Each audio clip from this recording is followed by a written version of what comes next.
Houthi missile na pigilan ng Israel habang IDF naghahanda sa malakihang Gaza ground operation. Patindi ng patindi ang tensyon sa pagitan ng Israel at Hamas habang patuloy ang mga sagupaan at negosasyon na tila walang malinaw na solusyon. Mula sa mga rocket attacks, airstrikes hanggang sa psychological warfare na ginagamit ng bawat panig, lahat ay tila naglalabanan upang ipakita ang kanilang lakas at kontrol.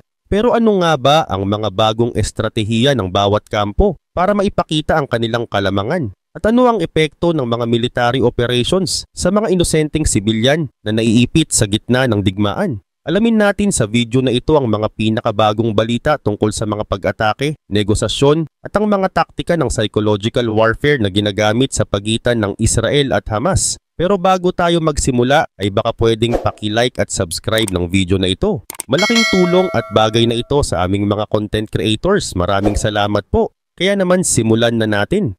Nagsisimula ng bumilis ang mga pangyayari patungo sa isang malawakang military operations ng IDF sa Gaza Strip na posibleng umabot sa 5 o higit pang mga division.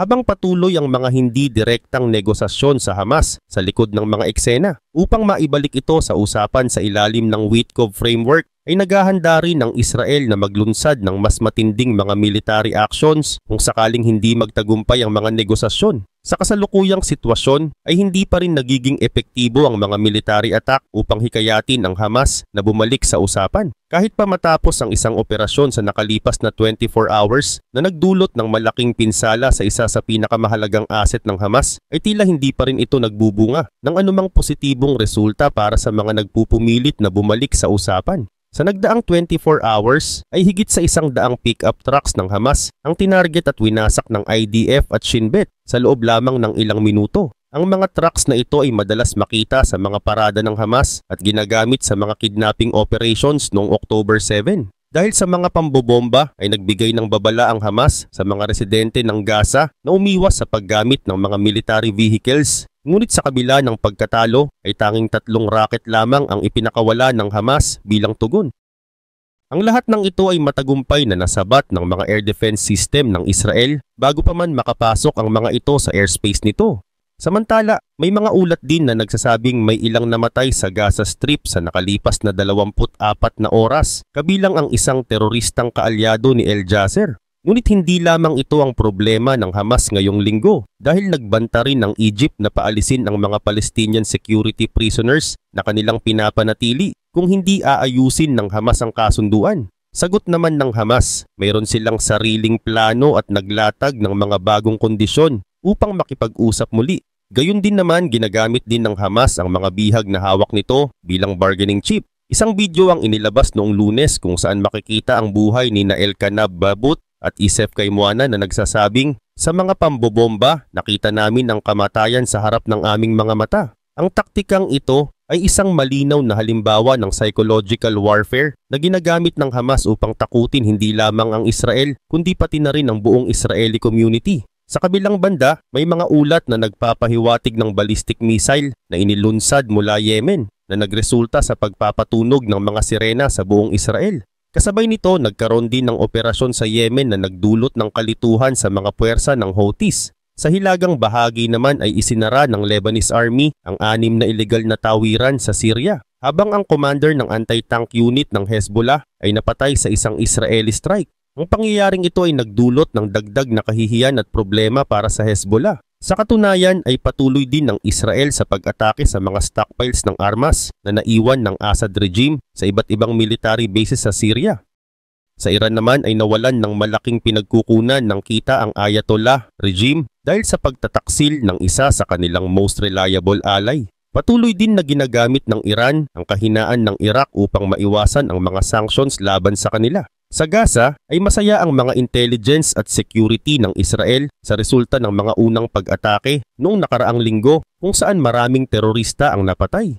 Ayon sa mga ulat, tila nahihirapan ngayon ang Hamas at nagtatangkang muling mag-organize sa mga pamilyar na lugar tulad ng mga paaralan kung saan ginagamit nila ang mga sibilyan bilang panangga. Ngunit ang paggamit ng mga pickup truck ay hindi madaling maitago sa likod ng mga tao. Noong Lunes ay sinira ng Air Force ng Israel ang higit sa 100 puting Toyota pickup trucks na ginagamit ng Hamas sa mga operasyon. Ang mga truck na ito ay hindi lamang ginagamit sa mga parade kundi pati na rin sa pagdukot ng mga Israeli noong October 7. Ang pagkawala ng mga truck na ito ay malaking kahihiyan para sa Hamas at nagpapakita ng kanilang kahinaan. Ang mga truck na ito ay kilalang kilala rin sa buong mundo bilang pangunahing sasakyan sa mga labanan sa Afghanistan, Africa at iba pang mga lugar. Dahil sa pagkawala ng mga truck, ay magiging mahina ang puwersa ng Hamas at mas kaunti ang kanilang kakayahan upang maglunsad ng mga atake laban sa IDF. Sa pagitan naman ng Lunes at Martes ng gabi ay napatay rin sa isang eksaktong airstrike si Nidal Bahum, ang pinakabagong Prime Minister ng Hamas, matapos palitan si Ismail Bahum na napatay din sa isang pambobomba ilang araw bago ito. At habang patuloy ang mga atake, ay abala rin ang mga diplomatik sa kanilang pagsusumikap na kumbinsihin ng Hamas na dumating na ang tamang oras upang pakawalan ng mga natitirang bihag. Ayon sa ulat ng AP News Agency na inilabas noong Lunes ng umaga, isang bagong offer ang inilatag ng Egypt sa Hamas upang muling buhayin ang mga negosasyon hinggil sa mga bihag. Ang alok na ito ay nagpapakita ng isang diplomatikong hakbang na naglalayong makamit ang kahit pansamantalang resolusyon sa matagal ng tensyon sa pagitan ng Israel at Hamas. Samantala sa bagong alok na ipinakita ay malinaw na nakasaad na ang Hamas ay kailangang magpakawala ng 5 buhay na bihag, kabilang na ang American-Israeli soldier na si Idan Alexander. Bilang kapalit ay inaalok naman ng Israel ang pagpapalaya sa 100 Palestinian security prisoners na kasalukuyang nakakulong sa kanilang mga piitan. Ayon pa sa plano, papayagan din ng Israel Defense Forces ang pagpasok ng humanitarian aid sa Gaza Strip upang matulungan ang mga residente na nahaharap sa matinding kahirapan at kagutuman. Bahagi rin ng alok ang pagkakaroon ng pansamantalang tigil putukan na tatagal sa loob ng 1 linggo, na posibleng magbigay ng kahit kaunting kaluwagan sa mga naapektuhan ng labanan. Ang isang mataas na opisyal ng Hamas ang nagbigay ng positibong tugon sa alok na ito, na isang indikasyon na maaring may pag-asa para sa pagkakaroon ng kasunduan sa hinaharap. Gayunpaman, taliwas sa mga positibong reaksyon ng Hamas ay itinanggi naman ng mga Israeli sources ang anumang alok na ipinadala ng Egypt. Ang kawalan ng pagkakaintindihan sa pagitan ng dalawang panig ay nagpapahiwatig ng mas komplikadong sitwasyon kaysa sa inaasahan. Ang patuloy na pagkabigo ng mga negosasyon ay nagdulot ng deklarasyon mula sa Israel na may posibilidad na itaas pa nila ang antas ng kanilang mga military operations sa Gaza Strip sa napakaikling panahon. Ang mga kaganapang ito ay nagpapakita ng isang sitwasyong puno ng tensyon at kawalang kasiguraduhan, lalo na para sa mga sibilyang naiipit sa gitna ng digmaan. Kaugnay pa nito, ang mga residente ng Gaza na karamihan ay mga taga-suporta ng Hamas ay patuloy na nagdurusa dahil sa pagtanggi ng kanilang mga leader na makipagnegosasyon. Ang kanilang kalagayan ay nagiging mas mahirap habang patuloy ang mga pambobomba at pag-atake mula sa Israeli Air Force. Ang ilang mga residente ay naghayag na matapos ang kasunduan sa pansamantalang tigil putukan ay bahagyang bumalik ang kanilang kumpiyansa at umaasa silang matatapos na ang kaguluhan. Subalit sa muling pag-init ng mga labanan, sila ay muling nababalisa at nag-aalala sa kanilang kaligtasan, lalo na ang mga bumalik sa kanilang mga nasirang tahanan sa hilagang bahagi ng Gaza. Ang kanilang muling paglikas patungo sa timog ay nagpapakita ng kanilang patuloy na paghahanap ng kaligtasan sa kabila ng mga panganib na kanilang kinakaharap. Ngunit habang nagpapatuloy ang mga pambobomba mula sa Israeli Air Force, ang mga Hamas terrorists ay patuloy na nagtatago sa mga lugar na malapit sa mga sibilyan upang maiwasan ang mga atake. Ang kanilang taktika ng paggamit sa mga inosenteng tao bilang kalasag ay isang strategy na paulit-ulit nilang ginagawa na nagdudulot ng mas malaking peligro para sa mga residente ng Gaza. Ang mga pangyayaring ito ay nagdudulot ng labis na paghihirap sa mga tao na nasa gitna ng digmaan, na tila walang kalayaan o kapangyarihan upang maimpluwensyahan ang mga kaganapan na direktang nakakaapekto sa kanilang mga buhay. Sa kabilang banda, si Pangulong Donald Trump ay umusbong bilang isang tunay na kaibigan ng Israel, na siyang dahilan kung bakit matindi rin ang galit ng mga Palestinian sa kanya. Ang kanyang pagsisikap na makahanap ng solusyon para sa Gaza Strip pagkatapos ng digmaan ay naglalaman ng isang plano na nagmumungkahi ng pagpapatira sa ibang lugar ng karamihan sa mga residente ng Gaza. Ang plano na ito ay tinuligsa ng publiko bilang walang puso at tila isang pangungutya sa kanilang kalagayan. Gayunpaman, tila may ilan na, kung mayroon lamang silang kakayahan, ay handang lumikas mula sa Gaza, na nagpapakita na maaaring hindi lahat ay tutol sa plano gaya ng ipinapakita sa harap ng media. Ang kontradiksyong ito ay nagpapahiwatig rin ng mas malalim na pagninilay tungkol sa tunay na damdamin ng mga tao sa harap ng patuloy na kaguluhan at kahirapan. Sa katunayan ay nagkaroon din ng pag-uusap si Prime Minister Benjamin Netanyahu kay United States Secretary of State Marco Rubio ngayong linggo. Ang pag-uusap ay naganap sa gitna ng patuloy na mga atake at laban sa Gaza Strip, gayon din sa mga negosasyon para sa pagpapalaya sa mga bihag. Bukod pa rito, tinalakay din nila ang patuloy na operasyon ng Amerika laban sa mga Houthis sa Yemen.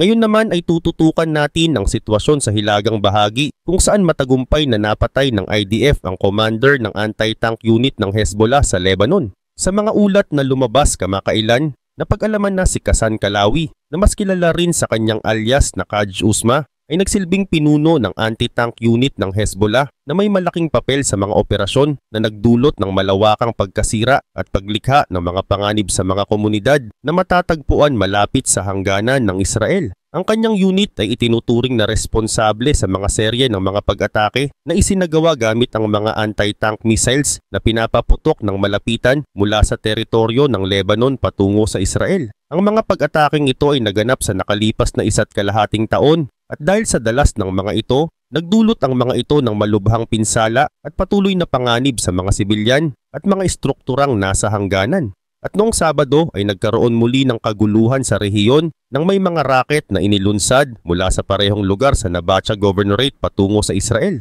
Sa mga ulat na nagmula sa Lebanese media, nabanggit na bandang hating gabi ay isang airstrike na isinagawa ng Israeli UAV o Unmanned Aerial Vehicle ang tumama sa isang nayon sa katimugang bahagi ng Lebanon. Ang nasabing nayon ay matatagpuan sa lugar na nakaharap sa Galilee na bahagi ng hilagang Israel. Ang insidenteng ito ay nagdulot ng karagdagang tensyon sa pagitan ng dalawang panig at lalo pang nagpalala sa umiiral na alitan sa rehiyon. Pagdating ng Lunes, bilang tugon sa mga patuloy na banta at pag-atake, naglunsad ang IDF ng isang malawakang pag-atake na sumaklaw sa iba't ibang bahagi ng Southern Lebanon at Bekaa Valley. Sa operasyon na ito, hindi bababa sa 22 target ang tinamaan, kabilang na ang mga headquarters, launchers, imbakan ng armas at iba pang mga pasilidad ng terorista na itinuturing na kritikal sa operasyon ng Hezbollah.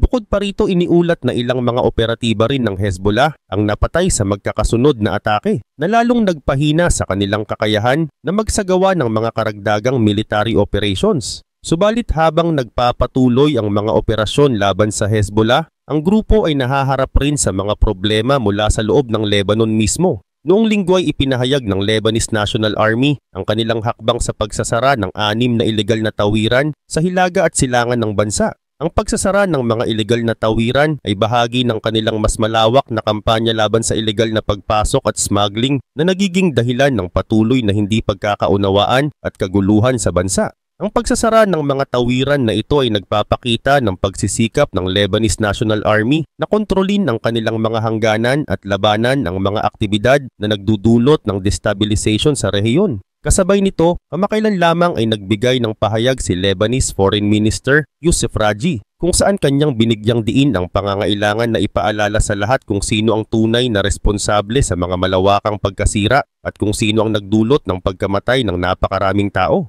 Ayon sa kanya, ang mga Lebanese ay nagnanais na mamuhay sa isang normal na bansa katulad ng ibang mga bansa kung saan ang estado lamang ang may hawak ng armas. Ang kanyang pahayag ay tila nagpapahiwatig ng isang panawagan para sa mas maayos na pamahalaan na walang impluwensya ng mga grupong armado na may sariling agenda. Sa kabila ng mga pagsisikap na ito ay nananatiling isang malaking hadlang sa pag-unlad ng Lebanon ang kanilang sistema ng pamahalaan na nahahati batay sa religious division. Sa kasalukuyan, ang Lebanon ay nasa panahon ng mga political appointments at ang pagkakabahaging ito ay malinaw na makikita sa katotohanan na ang ilang mga posisyon sa gobyerno ay nakalaan lamang para sa mga Shiite na konektado sa Iran. Bagaman hindi pa tuluyang nawawala ang political power ng Hezbollah, patuloy itong kumikilos upang mabawi ang nawalang impluwensya sa bansa. Ang patuloy na pagsisikap ng Hezbollah na manatili sa kapangyarihan ay nagpapakita ng kanilang determinasyon na ipaglaban ang kanilang mga interes kahit na nahaharap sila sa mga pagsubok mula sa kanilang mga kalaban at maging sa loob ng kanilang sariling bansa. Habang nagpapatuloy ang mga kaganapan sa rehiyon, malinaw na ang tensyon sa pagitan ng Israel at Hezbollah ay hindi pa natutuldukan.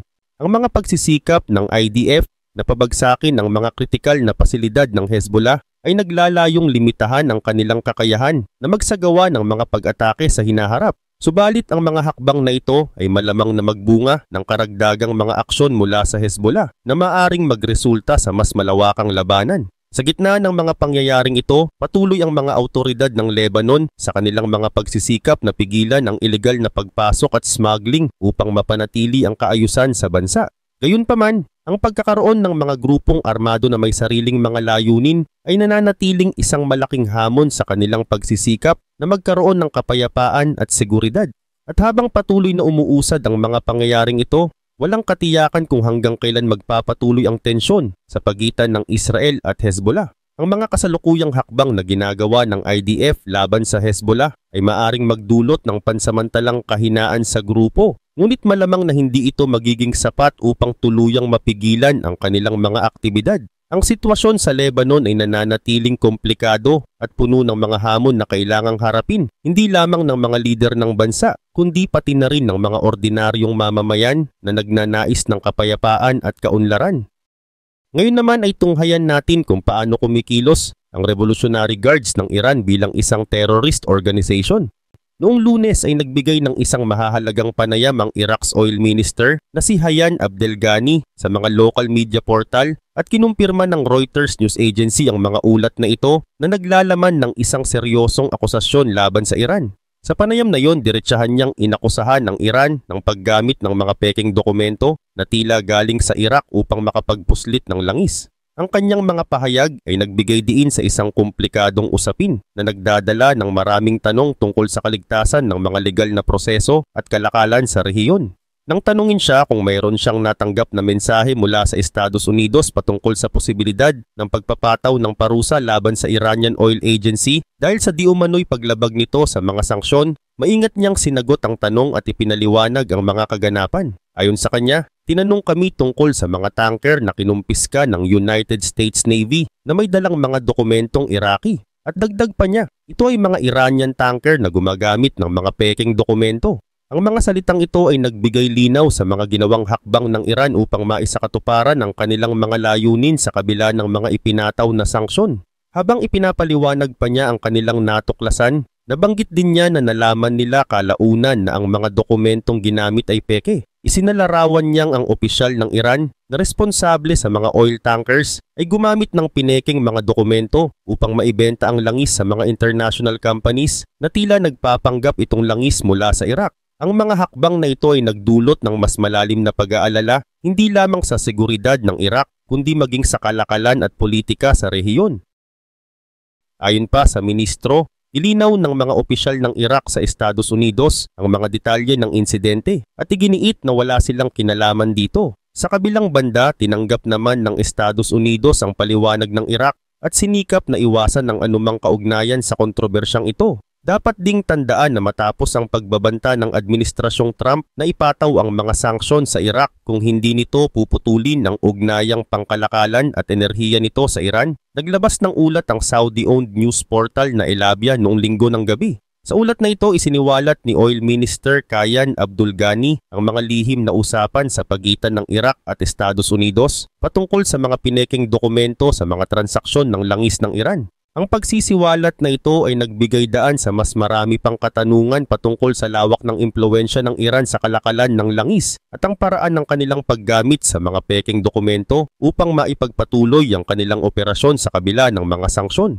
Ayon pa sa ulat, ang mga usapan ay naglalaman ng mga paratang na tila ang Iraq ay tumutulong sa Iran upang maiwasan ang mga sanksyon ng Estados Unidos. Ang mga paratang na ito ay may kinalaman sa pagbebenta ng langis ng Iran na ipinalalabas bilang langis ng Iraq. Ang Iraq na nakikinabang mula sa mga sanction waiver na may kinalaman sa kanilang ugnayang pangkalakalan sa Iran ay ngayon ay nasa isang maselan na kalagayan. Ang waiver na ito ay nanganganib na mawala dahil sa pagbabago ng pulisya ng Administrasyong Trump bilang bahagi ng kanilang pagsisikap na palakasin ang pressure laban sa Tehran upang magkaroon ng kasunduan sa nuclear sa United States. Ang mga pangyayaring ito ay naglagay sa Iraq sa isang mahirap na posisyon sa harap ng Estados Unidos na maaring bawiin ang waiver na ibinigay sa kanila para sa kanilang mga ugnayang economic sa Iran. Samantala, lumipat naman ang atensyon sa sektor ng Houthis sa Yemen. Kagabi, isang nakakabahalang insidente ang naganap kung saan nagpatunog ng sirena sa maraming lungsod sa Israel matapos ang paglunsad ng isang ballistic missile mula sa Yemen. Ayon sa IDF, matagumpay na na-intercept ang missile bago pa ito makapasok sa airspace ng Israel at wala namang naiulat na nasugatan o nasira. Ngunit sa kabila ng pagsisikap na mapigilan ang mga banta, nananatili ang panganib ng karahasan at ang patuloy na pag-atake ay nagdudulot ng mas maraming pag-aalala sa rehiyon. Ngunit habang tumitindi ang mga atake ng Estados Unidos sa Yemen, iniulat ng Saudi Channel na Al-Hadat noong Martes ng umaga ang isang dramatikong pagkakapatay sa isa sa mga senior Houthi officials sa Yemen. Ayon sa ulat ng isang Israeli journalist, hindi pa inilalabas ang pangalan ng senior figure na ito. Ngunit ayon sa mga ulat, ilang araw bago ang insidente ay may mga balitang nasugatan ang isang mataas na commander ng Houthis Naval Force. Kaagad na isinara ng mga teroristang Houthis ang lugar kung saan naganap ang insidente at hindi pinapasok ang kahit sino sa loob ng maraming oras. Ayon sa mga sources na may kaalaman sa insidente, nalilito ngayon ang mga Houthis sa kanilang mga kontroladong teritoryo dahil sa tumitinding mga pambobomba mula sa American Coalition. Dagdag pa ng mga sources, dahil sa mga renewed strikes ng United States Air Force, lahat ng mga leader ng Houthis ay nagtatago na sa ilalim ng lupa. Sinabihan sila ng kanilang pinuno na si Abdul Malik el-Houthi na huwag nang magdala ng mga mobile phones upang maiwasan ang pagsubaybay. Samantala, sa pagtatapos ng ating ulat ngayon, titingnan naman natin ang malupit na psychological warfare na isinasagawa ng Hamas laban sa mga Israeli. Isa sa mga taktika nila ay ang pagpapalabas ng video na nagpapakita ng mga Israeli hostages na tila pinupuna ang gobyerno ng Israel dahil sa hindi pagtiyak ng kanilang kalayaan. Ang pinakabagong video ay inilabas noong Lunes ng hapon kung saan makikita sina Elana Babut at Isef Moana na nasa pagkakabihag na ng Hamas sa loob ng 535 na araw, kasama ang 57 pang bihag sa Gaza. Sa video ay nagsasalita sila ng mga linya na malinaw na dinikta ng kanilang mga bihag